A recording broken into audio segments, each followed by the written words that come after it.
Bonjour chers auditeurs, j'espère que vous allez bien. Moi je vais super bien par la grâce de Dieu et j'espère également que vous avez passé une excellente semaine. Je bénis le Seigneur pour ce qu'il nous donne encore d'être présents en ce samedi dans le cadre de notre émission Parole de grâce, Parole inspirée. Et je crois que le Seigneur va nous bénir, le Seigneur va nous rencontrer, le Seigneur va répondre à nos questions, le Seigneur va répondre à nos préoccupations. Et ce matin, nous allons plonger nos regards dans la Bible pour essayer de parcourir et voir qu'est-ce que la Bible dit concernant un thème qui est d'actualité, un thème qui fait couler encre et salive, un thème qui touche même l'Église, parce que nous parlerons ce matin du regard biblique sur le divorce. Et on ne pourrait pas parler du divorce sans parler du mariage, parce que s'il n'y a pas eu mariage, il n'y aura pas possibilité d'un divorce quelconque. Donc ce matin, nous parlons de divorce parce qu'il y a eu mariage et le divorce, ça vient parce qu'il y a eu dissolution du mariage. Et bibliquement parlant, lorsqu'on se marie, ce n'est pas pour divorcer. Donc, le divorce n'est pas une option. Mais il arrive que le divorce s'installe et d'où l'importance de parler de divorce. Et même dans l'Église, on vit des divorces. Donc, ce matin, nous allons nous attarder et voir qu'est-ce que la Bible dit à propos du divorce. Donc, j'ai avec moi le pasteur Timothée qui va nous entretenir sur ce sujet. Bonjour, pasteur Timothée. Bonjour, ma chère Solange. Bonjour, chers auditeurs en ligne.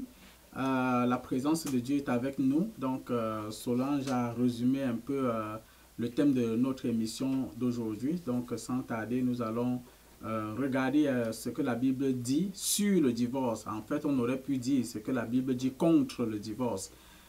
Donc, nous allons explorer un peu ce sujet-là. Vous savez, la Bible, c'est un livre qui parle de tout ce qui concerne l'homme.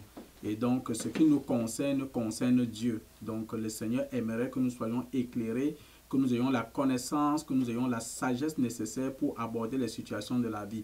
Ça se peut qu'aujourd'hui, le divorce ne soit pas un thème qui vous concerne, vous. Mais sachez toujours que tant que nous vivons dans la société, des personnes nous entourent, nous sommes appelés à conseiller des personnes. Nous avons des enfants qui grandissent, nous avons des personnes que nous regardons. La Bible voudrait que nous soyons outillés, non seulement pour nous-mêmes, mais aussi pour répondre aux besoins et aux préoccupations des personnes qui nous entourent. Donc, voilà pourquoi nous avons trouvé important d'aborder ce sujet qui semble tabou dans l'Église, mais les gens en souffrent. Donc, c'est un peu comme une maladie aussi dans la société. Donc, ce n'est pas parce qu'une maladie ne vous concerne pas que ça veut dire que ça ne vous concernera jamais et ou ça veut dire que ça ne touchera jamais quelqu'un autour de vous. Donc, c'est toujours important d'avoir la connaissance. Jésus dit, vous connaîtrez la vérité vous affranchira. Et l'ennemi opère beaucoup à cause de l'ignorance. Donc, si le divorce a frappé et continue à frapper, il est important que nous sachions qu'est-ce que la Bible dit, comment nous préserver de cela. Et ça peut nous permettre de nous instruire, d'instruire les enfants et d'instruire les personnes qui nous entourent et de sauver plusieurs. Donc, que le Seigneur vous bénisse pendant que nous allons plonger notre regard dans la Bible. Merci, pasteur Timothée. Chers auditeurs, soulignez que vous pouvez poser des questions tout au long de l'émission dans le chat et le pasteur prendrait les réponses, les questions et les répondrait. Donc, nous allons commencer. Je veux me tourner vers notre pasteur pour la première question. Pasteur, lorsqu'on regarde, est-ce que le mariage aujourd'hui a de la valeur considérant le taux de divorce qui va de plus en plus grandissant? Très, très bonne question. Est-ce que le mariage aujourd'hui, c'est quelque chose qui a encore toute son importance? Vous savez, il y a André Roussin qui a dit qu'on se marie par manque de jugement, on divorce par manque de patience et on se remarie par manque de mémoire. Donc, ça, c'est sa pensée à lui. On se marie par manque de jugement, on divorce par manque de patience et on se remarie par manque de mémoire. Ça montre un peu le cycle, comme on dit ici chez nous au Québec, le pattern dans lequel l'homme est. C'est-à-dire qu'on plonge dans quelque chose, on veut sortir de cette chose, on replonge dans une autre chose. Ça devient un peu comme un cycle dans lequel, un cycle infernal dans lequel l'homme tourne. Mais nous savons, Jésus est venu, il a dit qu'il est la porte des brebis, il est la lumière du monde, il est le chemin. Sans Jésus, rien n'est possible. Alors, pour comprendre le fléau du divorce, le mariage est très d'actualité parce que le mariage, c'est une institution divine. Et lorsque nous parlons du mariage biblique, nous parlons bien du mariage entre un homme et une femme. Parce que bibliquement, c'est comme ça que le mariage est défini. La société peut définir le mariage comme elle le définit, selon les lois, selon les constitutions, dépendamment des nations. Mais le mariage biblique, depuis le jardin d'Éden, Dieu a créé l'homme et Dieu a créé sa femme. Et la Bible dit que Dieu a voulu qu'il soit une seule chair. Donc le mariage biblique dont nous parlons aujourd'hui, c'est le mariage entre un homme et une femme.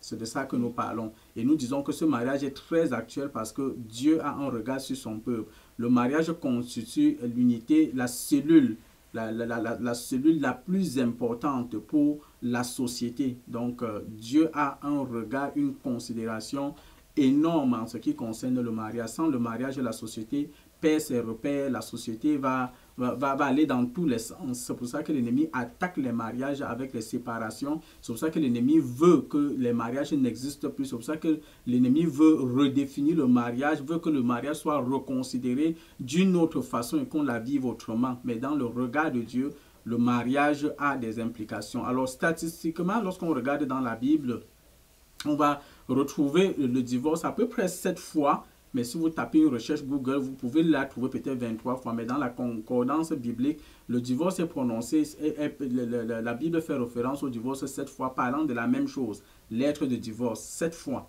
Et le mariage est repris dans la Bible à peu près 42 fois dans l'ensemble de la parole de Dieu. Donc, c'est un thème qui est très, très important. Dieu n'a pas voulu que l'homme soit seul. Dieu a voulu que l'homme soit accompagné, que les enfants grandissent dans une famille et qu'ils soient unis. Donc, dans la pensée de Dieu, le mariage est une institution. C'est Dieu qui a fait le mariage, c'est Dieu qui a créé le mariage.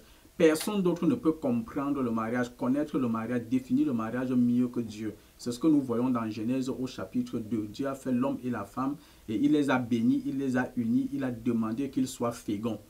Donc, le mariage biblique, c'est une union entre l'homme et la femme, je viens de le dire. Le mariage implique l'engagement de 2 corps dans une relation d'intimité. Donc, quand il y a eu des relations sexuelles, c'est ça qui est le paroxysme de la consommation du mariage.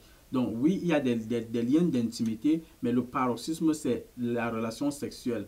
Donc, la sexualité, c'est un don de Dieu pour le mariage, pour des personnes qui se marient. C'est un don de Dieu. Et ils peuvent consommer librement la sexualité dans le cadre du mariage. Hors cadre du mariage, la Bible nous dit que c'est autre chose, c'est une cible manquée. Le mariage implique également l'approbation publique du groupe social. Donc, pour Dieu, le mariage, ce n'est pas quelque chose qu'on fait en cachette. Ce n'est pas quelque chose qu'on fait dans un hôtel, dans une auberge, et puis le matin, c'est terminé. Le mariage, c'est quelque chose qui est public. Quand vous voyez dans la Bible, Jésus est le premier miracle de Jésus, selon l'évangile de Jean, c'était aux noces de Cana. Donc, Jésus a été invité à ce mariage-là. Il a honoré le mariage. Le mariage était public. Le mariage se célébrait même presque au bout de 7 jours. Quand vous lisez dans l'Ancien Testament, vous allez voir comment est-ce que Isaac a trouvé sa femme, comment est-ce que le mariage se célébrait. Il y avait la dot, il y avait les amis du marié. C'était quelque chose qui était public. Donc, toute autre relation sexuelle va s'inscrire dans le cadre de ce que la Bible va appeler l'adultère, la fornication, c'est-à-dire des relations qui sont illicites et qui sont rejetées d'ailleurs par toutes les sociétés comme étant une altération de ce que devrait être le mariage. Il n'y a pas une société qui formalise le divorce, il n'y a pas une formalité qui encourage les relations hors mariage. Ça n'existe pas. On sait que ça se fait, mais il n'y a aucune société qui encourage ces relations-là. Donc, la Bible non plus ne l'encourage pas. Les sociétés sont à l'image de ce que Dieu a voulu pour une société saine, pour une société où les gens sont épanouis. Donc, le mariage est pour la vie. C'est très important de le savoir. La Bible dit qu'il y a des pharisiens qui sont venus voir Jésus et ils voulaient le piéger. Ils lui ont posé des questions sur le divorce. Et voici une des réponses de Jésus. Ça, c'est dans Matthieu 19, le verset 6. Il dit, c'est pourquoi l'homme quittera son père et sa mère et s'attachera à sa femme. Et les deux deviendront une seule chair. Donc, lorsque nous parlons du mariage biblique, nous parlons ici de 2 personnes qui se sont mises ensemble pour former devant Dieu spirituellement une seule chair. Donc, c'est très important de le comprendre, une seule chair. Une seule chair. Et c'est là où on comprend que le divorce, c'est une tragédie. Parce que quand on forme une seule chair, personne ne peut diviser sa chair, personne ne peut couper sa chair, personne ne peut déchirer sa chair, personne ne peut vouloir déchirer sa chair. Donc pour Dieu, l'homme et la femme qui se mettent ensemble dans le cadre du mariage, c'est pour former une seule chair. Et la Bible précise, Jésus a bien précisé, ainsi ne sont plus deux, mais ils sont une seule chair. Je sais que dans le raisonnement humain, dans le raisonnement scientifique, c'est quelque chose qui est difficile d'admettre. Comment deux vont faire un, comment deux personnes forment un seul. Mais c'est le langage de Dieu, c'est le langage spirituel. Si Dieu a dit que deux personnes se mettent ensemble et par les relations sexuelles forment une seule chair, ben c'est la vérité parce que c'est Dieu qui sait comment il a fait le mariage et ça doit être comme ça. Donc nous croyons la parole de Dieu, nous croyons qu'elle est la vérité. Et Jésus précise que l'homme ne sépare pas ce que Dieu a joint. Donc quand la Bible dit ici que l'homme ne sépare pas ce que Dieu a joint, ça ne parle pas seulement de ceux qui vont venir s'infiltrer dans les mariages pour diviser les mariages, mais ça parle aussi de ceux qui se marient. Ils doivent veiller à ne pas être l'auteur du divorce, l'auteur de la séparation, l'auteur de la déchirure. Donc la relation mari-femme symbolise la relation de Dieu avec son peuple. Ça symbolise la relation de Jésus-Christ et de l'Église, dans la perfection de l'un et dans l'imperfection de l'autre. Donc dans un mariage, on peut avoir un couple qui apporte 90% du succès du mariage et l'autre n'apporte que 10%, et même 99% et 1%. Mais le 1% là est nécessaire à la vie du mariage. Donc on ne peut pas dans un mariage dire que moi je donne trop, je m'investis trop, l'autre ne s'investit pas assez, ou qu'on va faire 50-50. Non. Dans un mariage, c'est comme la relation de Dieu avec l'Église. Chacun avait sa force, chacun avait sa faiblesse, chacun avait sa contribution, mais tout soit doit contribuer à l'épanouissement et à l'équilibre du foyer, sans avoir besoin de se mettre sur la balance pour chercher un certain équilibre. L'équilibre, c'est ce que ça donne, c'est-à-dire l'équilibre, c'est la personne que Dieu t'a donnée en fonction de l'équipement, de tout ce qu'il a placé en toi et de ce qu'il a mis en la personne. Donc, il y a des implications également au mariage. Le mariage, ça implique la vie commune. On ne peut pas être marié et puis l'autre vit sur une autre planète et on appelle ça le mariage. Ça, ce n'est pas le mariage. Le mariage implique la vie commune. Ça veut dire qu'on est ensemble, on partage la même maison, on partage le lit conjugal ensemble, on est dans la même maison. Ça ne veut pas dire que quelqu'un qui s'est marié et qui travaille à l'étranger, qui revient voir sa femme, ça veut dire qu'il n'est pas dans le mariage. Ce n'est pas ce que nous voulons dire ici. Ce que nous voulons dire ici, c'est qu'il y a la vie commune, il y a un partage de vie commune, il y a une maison commune dans laquelle le couple vit ensemble et partage l'intimité, partage les projets de vie, communique et vit vraiment ensemble. Il y a la notion de fidélité. Dans le regard de Dieu et dans la pensée de Dieu, Dieu a voulu que les couples soient fidèles l'un à l'autre. Et la fidélité ici, il y a un accent qui est mis sur la fidélité sur le plan sexuel. C'est-à-dire que le corps de l'homme appartient à sa femme, le corps de la femme appartient à l'homme. Ils se doivent l'un à l'autre. Et à cause de ça, ils ne peuvent pas aller partager dehors ce qui appartient à l'autre. Donc c'est ça la notion de la fidélité, mais cette notion de fidélité doit s'étendre dans tous les aspects du mariage, dans le domaine de la communication, dans le domaine financier, dans le domaine même de la pensée, dans le domaine des émotions. Il faut une fidélité. Cette fidélité-là parle de quoi? Ça parle du partage, de considérer ce que nous pouvons vivre comme étant ce que l'autre également peut vivre, parce que ce qui impacte ma femme va m'impacter, ce qui m'impacte impacte ma femme. Donc la fidélité voudrait que je partage avec elle ce que je vis, ce que je ressens, mes émotions, et que je ne les lui cache pas. Je n'ai pas à lui cacher mes émotions et ce que je vis, mes peurs, mes craintes, pour aller les exposer à quelqu'un d'autre dehors. Donc, si je partage ma vie avec elle, si elle est vraiment ma chair, si nous sommes unis, si nous sommes un, nous devons partager toutes nos peurs. La Bible dit que dans le jardin, l'homme et la femme étaient nus. La nudité ici, ça parle d'une transparence totale et d'une transparence absolue. Je sais qu'il y a des gens qui enseignent aujourd'hui que non, dans le couple, chacun a sa vie, chacun peut cacher sa vie et tout, mais ça, ce n'était pas la pensée de Dieu. Ce n'est pas la pensée de Dieu. Le mariage qui réussit, c'est un mariage qui est transparent, où les couples sont transparents, ils communiquent dans la transparence, ils s'assurent qu'ils se comprennent dans leur communication, ils vivent une intimité et une complicité. C'est ça qui fait l'unité dans le mariage. Et il y a également la troisième implication, c'est le partage ou l'endossement des responsabilités. On ne vit pas ensemble comme deux célibataires qui se sont mis ensemble pour continuer leur vie. Non, il y a un partage, il y a l'endossement des responsabilités. Lorsqu'on se met ensemble, chacun vient comme avec un background, ce que l'autre a été, si l'autre avait des dettes, si l'autre avait des situations, si l'autre avait une maladie. Mais une fois que vous vous mettez ensemble, vous allez porter cette charge-là ensemble. que ce soit les projets, comme je dis, que ce soit la maladie, que ce soit les dettes, tout ce qui est bien comme ce qui est positif, ça devient désormais le patrimoine global de la famille. Si l'autre avait des combats, ça devient notre combat, on va le combattre ensemble. Si l'autre avait commencé un projet, on va s'unir avec lui pour la continuité du projet. Et donc ça aussi, ça implique la quatrième des choses qui est l'assistance morale, matérielle et financière, l'assistance psychologique dans tous les domaines. Donc, comme je parlais avec mon épouse peut-être ce matin, on abordait un peu ce sujet et on en parlait dans un foyer. Il faut éviter de parler de tout ce qui est extérieur, sauf de ce qui nous concerne véritablement. Non, Dieu voudrait que dans le foyer, que l'aspect moral, l'aspect matériel, l'aspect interne, l'aspect psychologique, l'aspect financier, tout ce qui concerne le couple doit être l'objet de la communication dans le couple, l'objet de partage dans le couple, l'objet de l'endossement dans le couple. Donc, je voudrais dire qu'il existe des clés pour qu'un mariage réussisse. Il existe des clés pour qu'un mariage réussisse. Je sais qu'il y a beaucoup de livres qui ont été écrits sur le mariage, mais moi, je veux m'attarder aujourd'hui à peu près sur 5 clés d'un bon mariage. Et ce sont des clés qui... selon les études, selon les statistiques aussi, si vous regardez bien, si ces clés-là sont véritablement mises en pratique, le mariage va être protégé, va être à l'abri du divorce, le mariage va être épanoui, le mariage va être un mariage bénissant.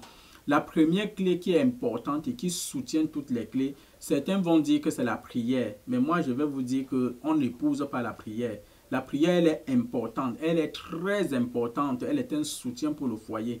Mais la première clé du mariage, c'est la communication. Et vous allez comprendre que dans la communication se trouve la prière. Donc, quand nous parlons de la communication ici, dans le couple, il faut avoir l'art de communiquer. La première communication, c'est la communication entre les personnes qui sont mariées et Dieu. Il y a une communication qui est verticale, qui est très importante. Dire à Dieu tout ce qu'on désire, tout ce qu'on ressent, tout ce qu'on veut, lui demander toute la sagesse, lui demander sa présence, craindre le Seigneur, marcher dans les voies du Seigneur. Ça, c'est déjà un atout qui va aider beaucoup dans le mariage. Mais lorsqu'on a fini de faire ça, si on communique bien avec Dieu, on passe le temps à parler avec Dieu et qu'on ne peut pas parler avec son épouse, il y a un problème. Si on parle beaucoup avec Dieu, on ne peut pas parler avec son mari, c'est qu'il y a un problème. Donc, je parle avec Dieu afin de bien parler avec mon épouse. Je parle bien avec Dieu afin de bien parler avec mon époux. Et nous parlons entre nous les conjoints afin d'être capables de parler à nos enfants. Et lorsque nous parlons bien avec nos enfants vont être capables de parler dans la société. Donc, c'est ça le but de Dieu. C'est très important la communication. Lorsqu'il n'y a pas la communication, et je vais en venir tantôt avec 2 fléaux dans le mariage, et vous allez comprendre pourquoi la communication est clé, elle est importante, elle est capitale. Donc, lorsqu'on a la bouche qui est fermée, on peut passer à côté de beaucoup de choses et on peut créer de la confusion, beaucoup de situations. Donc, c'est important, l'art de communiquer, quand parler, comment parler, parler avec respect, parler avec amour. C'est très, très important la communication et chacun doit s'investir dans l'art de communiquer s'il veut que son foyer soit un foyer réussi. Bien communiquer avec Dieu et bien communiquer avec son partenaire. Ça va éviter beaucoup de flou. Ça peut faire l'objet de toute une émission. Parce que vous allez voir que la plupart des divorces, c'est à cause de la communication. Les gens vont dire que oh, c'est l'argent qui est le moteur du divorce. C'est l'argent parce qu'on n'a pas bien communiqué. On n'a pas bien expliqué. Si nous sommes mariés et ma femme veut jouir de son argent toute seule, elle n'a qu'à me le dire. Que moi, mon argent, je ne veux pas le mettre au profit du couple. Ça marche ou ça ne marche pas. On va s'entendre. On va trouver une solution. Ce n'est pas forcément la raison pour laquelle on doit se séparer. Donc, parfois, d'autres vont dire, oh, c'est l'incompatibilité sexuelle. Mais l'incompatibilité sexuelle a des solutions. Parlez-en, allez à la recherche des solutions. Vous pourriez trouver des solutions, même dans ce qu'on appelle l'incompatibilité sexuelle. Et parfois, les gens se sont trompés dans ce domaine-là. Ils ont cru que c'est ailleurs qu'ils vont trouver l'incompatibilité sexuelle. Et une fois qu'ils ont perdu leur mariage, ils se rendent compte qu'ils ont été trompés par tout ce qu'ils avaient dans leur tête, dans leur pensée, tout ce que l'ennemi avait mis en eux. Et donc, tous les autres aspects, la belle famille et tout ça qu'on va évoquer tantôt dans les causes du divorce, c'est toujours parce qu'il y a une mauvaise communication. Lorsqu'il y a une bonne communication, on peut trouver les solutions à tout. On peut analyser les situations, on peut proposer des solutions, on peut rechercher des solutions, on peut appliquer les solutions et on va obtenir les résultats. Ça ne vient pas en un jour, mais de façon progressive lorsqu'il y a la volonté. C'est pour ça que la deuxième clé dans le mariage, c'est l'effort d'investir. Et ça, l'effort ne doit pas être un effort égoïste, ça doit être un effort pour l'autre aussi. C'est-à-dire que j'entre dans le mariage avec le désir de contribuer à l'épanouissement de mon épouse. J'entre dans le mariage avec le désir de contribuer à l'épanouissement de mon époux. J'aimerais le voir grand, j'aimerais la voir grande, j'aimerais la voir épanouie, j'aimerais la voir bénie. Il y a des gens qui se marient, ils étaient tellement heureux avant. Ils riaient, ils regardaient des émissions, mais une fois qu'ils sont mariés, toute leur joie s'effondre, comme si le mariage était devenu un fardeau. Non, il faut avoir le désir d'accompagner l'autre dans son épanouissement, de l'accompagner dans la joie, de l'accompagner dans ses projets, de l'accompagner dans son succès et pas de contrôler et de vouloir imposer sa vision à soi. Donc, c'est toujours considérer qu'on est des coéquipés, des copropriétaires, des co-actionnaires de la maison, du foyer que Dieu nous a donné et qu'on peut trouver ensemble des solutions pour que ça marche. La troisième des choses, c'est la volonté de travailler et de réaliser en équipe, comme je venais de le dire. De comprendre que nous sommes une équipe. L'autre n'est pas moindre, l'autre n'est pas trop, mais nous sommes une équipe et chacun peut apporter sa contribution. Et je le disais tantôt, il ne faut jamais mesurer les contributions. Tu peux apporter 99% dans ton foyer et ton époux donne 1%. Dans un autre foyer, c'est la femme qui donne 99% et l'époux n'a que 1%. Le 1% là peut représenter juste sa présence. Le 1% là peut représenter juste, je ne sais pas moi, le fait que la personne peut-être s'occupe du dîner ou du souper dans la maison. Mais c'est tellement important que si vous mettez le 1% là de côté, mais ça se peut que le foyer s'effondre complètement. Il ne faut jamais négliger, il ne faut jamais dire moi je donne trop, l'autre donne peu, ou je donne peu et puis l'autre donne trop, donc ça veut dire que je ne signifie rien. Non. Nous apportons ce que nous avons selon ce que Dieu a mis dans nos vies. Et parfois, aujourd'hui, tu peux avoir 99%, mais pendant que le mariage évolue, ton 99%, demain, peut-être c'est 1% que tu vas donner et tu vas te rendre compte que tout le 99% a été transféré à l'autre qui n'en avait que 2% ou qui n'en avait que 5%. Donc, il ne faut pas avoir la vision courte de juste aujourd'hui. Il faut voir dans l'avenir, savoir que pendant qu'on s'investit dans la vie l'un de l'autre, il y a aussi ce qu'on appelle les transferts de compétences qu'on voit aussi dans les entreprises. L'autre apprend à te connaître, il voit la façon dont tu fais, il s'implique davantage, il comprend mieux, ainsi de suite. Il y a un certain moment, toi qui portais 99, tu peux être allégé et tu te rends finalement compte que l'autre a pris sur elle le 60% dans le mariage. Il faut avoir la capacité de s'unir pour affronter tout défi. Dans le foyer, il ne faut jamais regarder le défi comme si c'était le défi de quelqu'un d'autre, pointer l'autre du doigt. Et je voudrais dire ici que le foyer souffre aujourd'hui à cause de quoi? Du moi et du tu. Quand il y a déjà le moi et le tu dans le foyer, c'est toi. Non, c'est moi, c'est toi, c'est moi. Ce foyer-là va vivre des tensions énormes. Dans le foyer, on parle du nous. C'est notre combat, c'est notre défi. Le problème que tu viens de m'expliquer dans ton travail, c'est notre fardeau. Il faut qu'on trouve ensemble des solutions. C'est le nous, c'est le nous, c'est le nous, c'est le nous. Pas le tu, pas le moi. Pas le tu, pas le moi. Le tu, c'est quand tu étais célibataire. Le moi, c'est quand tu étais célibataire. Maintenant que nous sommes mariés, nous parlons de nous. Nous parlons de nous. Et donc, il faut avoir aussi la ferme volonté de respecter l'engagement des vœux qu'on s'est échangés dans le mariage. Que les vœux de fidélité, les vœux d'être ensemble, de respecter ses vœux, de respecter sa parole devant Dieu, mais aussi à l'égard de l'autre conjoint. Donc, il y a un escalier du succès qui conduit à un bon mariage. Donc, c'est de comprendre que nous formons une équipe. Et que quand on forme une équipe, quand on commence une équipe, on se découvre dans l'équipe. Donc, quand tu viens de te marier avec ton épouse, avec ta femme, les fiançailles ne vont jamais être assez pour se découvrir, pour se connaître. Donc, une fois dans le foyer, on se découvre davantage, on se connaît, on découvre les divergences aussi. Ça, ce n'est pas une raison pour créer des tensions. Donc, il y a un auteur, je pense peut-être qu'on va revenir sur sa pensée tantôt, qui disait que est-ce que ça se peut qu'on divorce même parce que finalement, on a découvert qui est l'autre? Alors qu'au moment où nous découvrons qui est l'autre, c'est là où la vie peut être meilleure parce qu'on sait désormais qui est l'autre. Donc, il y a des ajustements qu'on fait avec les divergences qu'on a eues. Et lorsqu'on peut traverser ces ajustements-là, on peut atteindre le stade de la bonne consolidation parce qu'on se connaît, parce qu'on se comprend, on sait qu'est-ce qu'on peut confier à qui peut être responsable de quoi. Et ça va conduire à la performance dans le foyer. Donc, selon Jésus, dans Matthieu 7 au verset 12, il disait que tout ce que vous voulez que les hommes fassent pour vous, faites-le de même pour eux, car c'est la loi et les prophètes. Moi, j'appelle ça une règle d'or pour le foyer. Tout ce que vous voulez que les hommes fassent pour vous, faites-le de même pour eux. Ce que je veux que ma femme fasse pour moi, moi, je vais être le premier à le faire pour elle.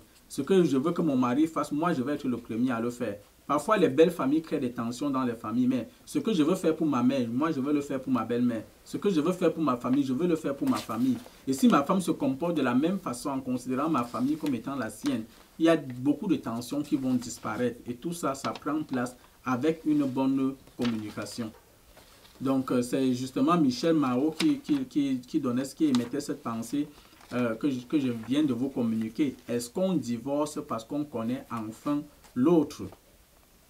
Ça, c'est une bonne question. Donc, ça, c'est ce que je peux dire concernant le mariage et concernant cette problématique sur le divorce dans les mariages. Les deux cheminent comme ensemble.